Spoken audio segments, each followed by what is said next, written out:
네, PD 수첩. 1990년 시작돼 소위 MBC 하면 떠오르는 대표 프로그램입니다. 그런데 벌써 3주째 결방입니다. 왜 그런가 봤더니 방송을 만들어야 할 PD들이 회사 지시가 불합리하다며 제작을 거부하고 있기 때문입니다.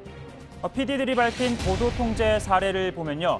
MBC 스페셜이 재심 전문 박준영 변호사를 다루려고 하자 박 변호사의 이력이 노무현 전 대통령을 연상시킨다며 아이템을 킬했다고 합니다. 촛불 집회의 아이템도 킬됐고요. 탄핵 다큐는 방송 직전에 전파를 타지 못했습니다. 그리고 제작 중이던 6월 항쟁 특집 다큐는 제작을 중단시켰다고 합니다. 또 간부들이 요주의 인물로 판단한 흔적도 있습니다. MBC 스페셜 제작 당시 표창원 인터뷰를 쓸 거면 미리 보고를 하라라고 지시를 한다거나 출발 비디오 여행에서 영화 변호인과 배우 송강호를 다루자 대본을 제출하라 이렇게 요구를 한 적도 있다고 합니다. 제작 중단 규모는 더욱 커지고 있는데요. 지난달 시사 제작국 소속 기자와 PD 32명을 시작으로 콘텐츠 제작국 소속 PD 30명이 합류했습니다. 그리고 촬영 기자 50명도 동참하는 등 100명을 넘어서고 있습니다. 보도국 취재 기자들도 오늘 총회를 열고 제작 거부 결의를 논의할 방침이라고 합니다. 파업 이후 MBC에서는 수많은 기자, PD, 아나운서들이 대기발령, 강제교육, 징계, 해고, 유배로 자리에서 쫓겨났습니다. 우린 지난 5년간 상상을 초월하는 감시와 모욕을 견뎌내야 했습니다. 네, MBC 측은 이 문건이 특정인이 작성한 문건이라고 했는데요. 이 문건은 직장 질서를 문란시킨 중대한 행위라며 회사와는 관계가 없다는 입장입니다. 그러면서 진상조사위원회를 구성하고 그 결과에 따라 엄중하게 조처할 방침이라고 밝혔습니다. 하지만 오늘도 한 아나운서는 MBC를 떠난다며 SNS에 글을 남겼습니다. 그리고 먼저 회사를 떠난 이 아나운서 배우자의 일화도 마냥 웃고 넘기기엔 쓸쓸한 현실입니다. 상진이 생각하는 JTBC란? JTBC는 저희 고향 같은. 고향은 MBC 아닙니까?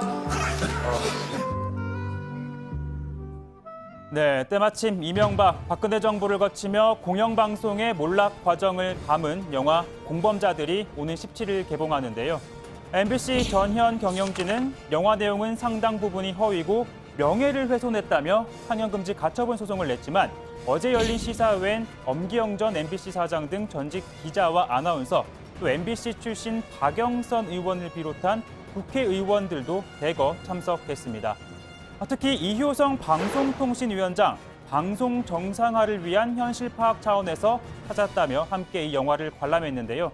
그리고 영화를 본 뒤에는 언론의 현실이 참담하다는 걸 느꼈다는 감상평을 남기기도 했습니다. 그리고 청문회장에서의 약속입니다. 이 영화가 제가 말씀드렸던 지난 9년을 압축적으로 보여줍니다. 다들 관람을 하시기를 희망하고요. 방송통신위원장이 되신다면 어떤 방송통신위원장이 되고 싶으십니까? 네, 이런 일이 일어나지 않는 그런 방송통신위원장이 되고 싶습니다.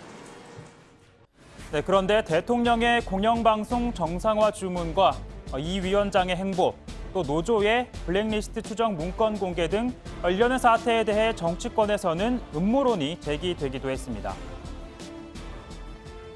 청와대가 MBC를 흔들기 위한 치밀한 사정 각본을 갖고 있는 것은 아닌지 의심을 떨쳐버릴 수 없습니다.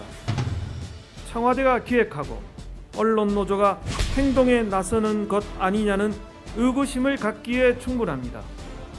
그러니까 정부 여당이 방송을 장악하려 하는 것이라는 주장인데요. 하지만 민주당은 전혀 그럴 생각도 그렇게 해서도 안 된다고 반박했습니다. 정말 방송 장악하고 싶은 생각 없습니다. 지금 MBC 방송 장악해서 정부에 무슨 도움이 되겠습니까? 방송사 로고 들고 국민들 앞에 나서지는 못하는 공영방송 장악해서 정권에 무슨 도움이 되겠습니까?